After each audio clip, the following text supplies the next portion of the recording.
issue that arises from this is the question of whether and to what extent there will be a mandate from the league that Deshaun Watson undergo counseling. And I suspect if there's any discipline eventually imposed on Watson, whenever it happens, now, later, whenever, and we've laid out all the different permutations for what the NFL could do, one of the requirements will be that he undergo counseling. Here's Watson from earlier today on the question of whether he would be willing to engage in any type of counseling as a result of the behaviors that resulted in these allegations. Personally, I mean, even if you do feel you're innocent of these and you've never done any of these things and the Browns don't feel like you have, will you be willing to do things, personally in terms of counseling or whatever else it would take to show that you'll go the extra mile to make sure nothing like this ever happens again?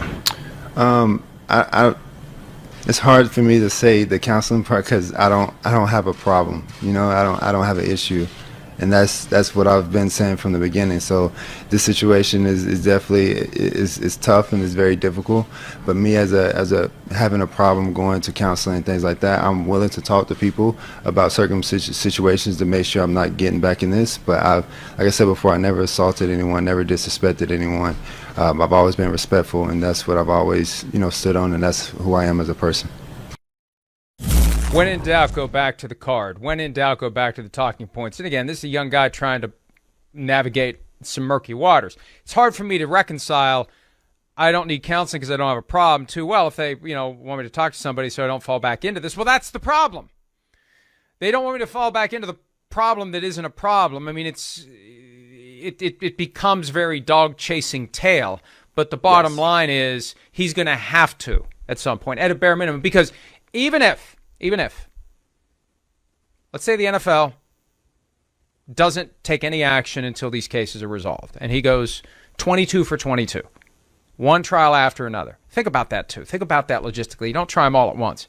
And if you try them one after another, it's going to take you half a year to do all these trials. 22 weeks. These, maybe you could do 2 a week. I don't know. It's still taking them 3 months to do it. But let's say he wins all of them. The NFL is still going to do something about this if they're going to pay any attention to the precedent with Ben Roethlisberger, because it's not about whether or not you ultimately broke the law. It's whether or not you're engaged in behaviors that require intervention. And it's obvious that if you are seeking massages from 40 different people, and some of those are turning into consensual sexual encounters, and 22 of them are resulting in claims of affirmative misconduct by you, there is something for which you need counseling.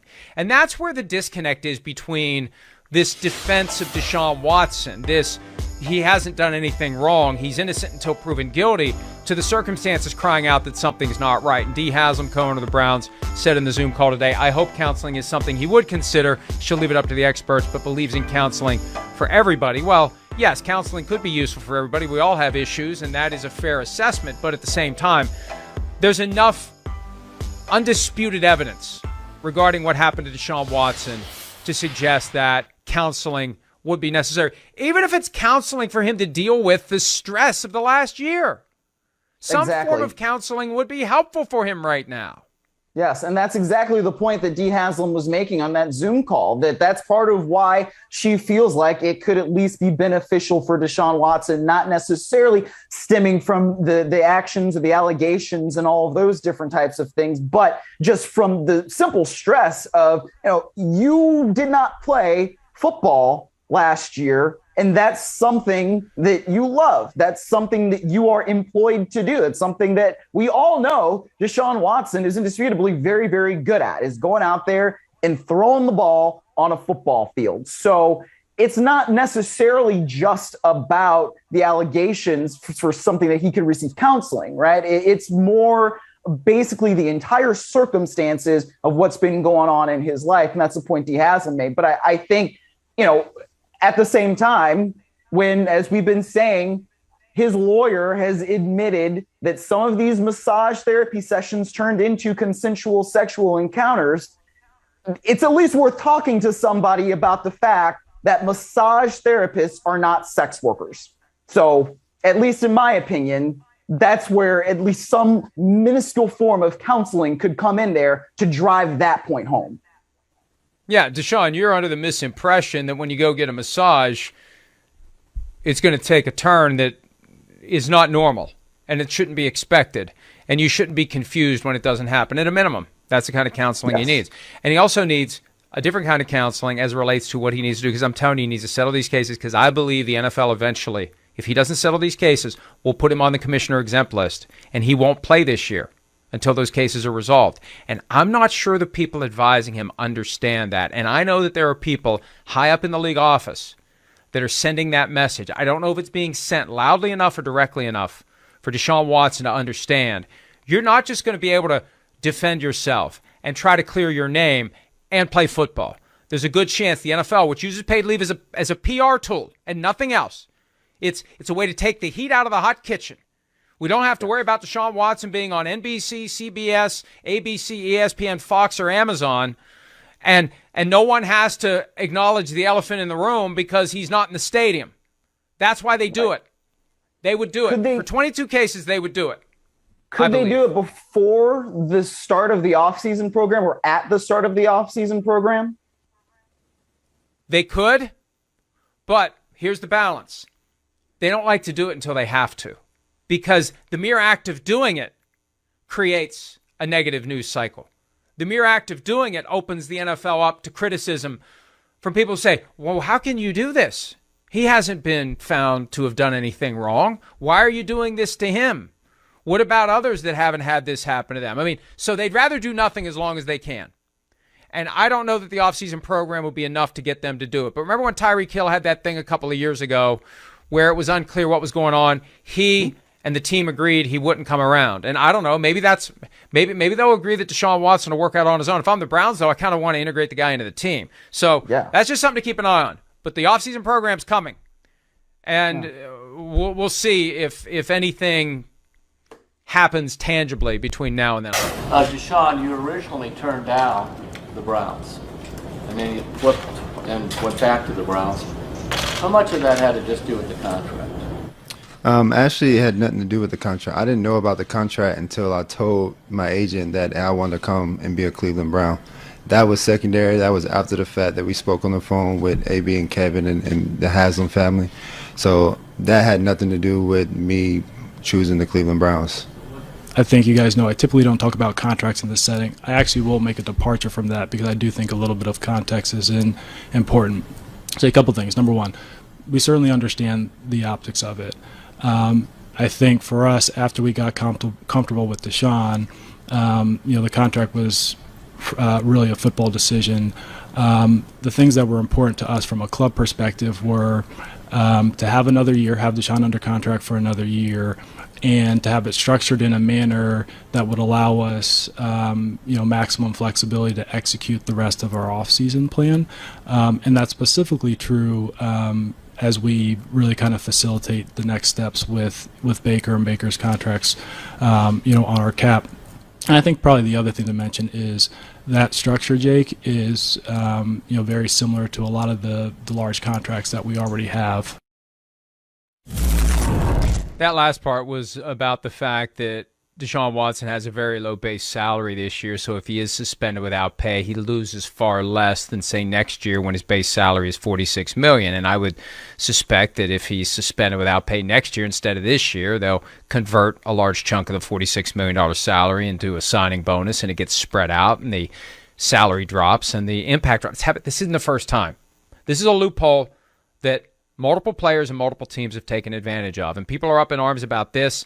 Nobody ever said boo about him doing it before, including when Tom Brady did it with the Patriots in 2016 to reduce the financial impact of the Deflategate suspension. So this is something the NFL knows about, and the NFL has not changed the rules. So that part, Miles, and we'll start there, but we got more to talk about. That part, to me, is really a non-issue because the NFL could change the rule if it wanted to. It could change the way that the suspension financial component is calculated. The way it goes is game checks and only game checks. And that's the NFL's prerogative. And I've never heard any talk about changing. Well, no, and I think it's one of these things that has now come up because of these specific set of circumstances and the contract that we all heard Deshaun Watson get. Right? I think it kind of maybe threw all of us for a little bit of a loop when you hear that, hey, not only did Deshaun Watson choose the Browns, but he also got $230 million guaranteed for 5 years on a contract.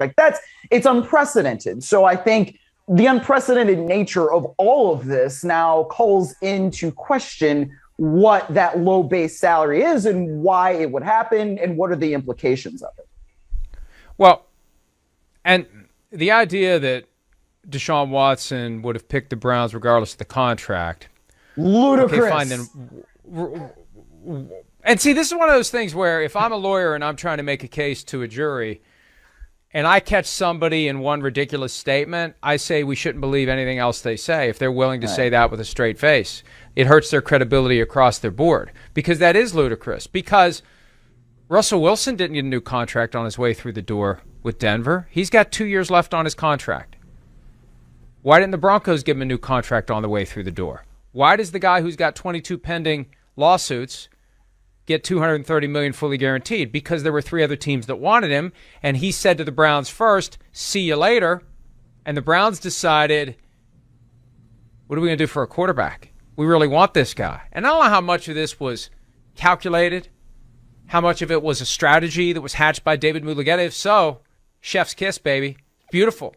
It's beautiful. Look what it did. It got him 5 years, $230 million, despite having 22 lawsuits pending. Who gets that contract? He took advantage of the fact that Deshaun Watson said, see you later to the Browns. So they dug deep, as we've said before, into the couch cushions on the SS Haslam, all the money floating around, and they got it done. And yeah, it had to be about the contract. Jenny Vrentas of the New York Times had an intriguing paragraph in her story yesterday about that extra grand jury proceeding for the 10th criminal complaint in Texas that nobody knew about until yesterday. The Panthers were eliminated. And I don't know why this wasn't a separate story. It should have been a separate story. The Panthers, according to Vrentas, were eliminated because they refused to guarantee the final 2 years of the contract. If that's true, then of course it's about the contract. Of course it's about the contract. It's not just about the amount. It's about how much of it's going to be guaranteed. So, now, I don't know. Maybe somebody wasn't being straight with Deshaun and the agent was really manipulating this, and that wouldn't be the first time that's happened. But, of course, it's about the contract. You can't tell me with a straight face that it isn't, and it does make me wonder what else you're not telling me the truth with a straight face about. Well, I will also say that I believe that there were Panthers writers, reporters that were also saying something similar last week when we all heard that the Panthers got eliminated, that they did not want to guarantee those last couple of years, or they didn't want to go past a certain amount of years of guaranteed on the contract. And that was part of the reason why they got eliminated. So that's one thing I do remember from that. Well, I missed that. I missed that at the time. Still proves the point. You can't say it's not about the contract. If it is about the contract. I wasn't sure. Of course it's about the contract. And frankly, when somebody like Tyreek Hill goes to the podium yesterday and says, well, I was kind of so about Miami until I heard how much money they were going to give me. And then I was like, like that's pretty much the same thing we're talking about here, I would have to think. I mean, I'm not trying to just call Deshaun Watson a total liar on this, but if somebody presents you with an offer like that, something that you probably are not going to refuse, that's going to be a factor in then why you would say yes to that, right? Whether or not he says oh, well, it was really, how comfortable I felt with Andrew Berry and Kevin Stefanski and the Haslams, and they presented this sort of family atmosphere and how I could be in the community, and the media, the mean old media was pressuring me to make a decision.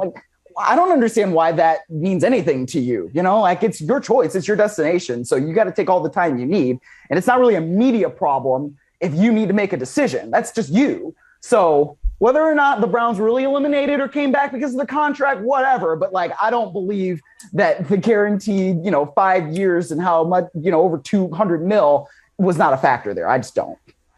But Miles, I don't know how the media could pressure any of these guys because they don't listen to anything that we say.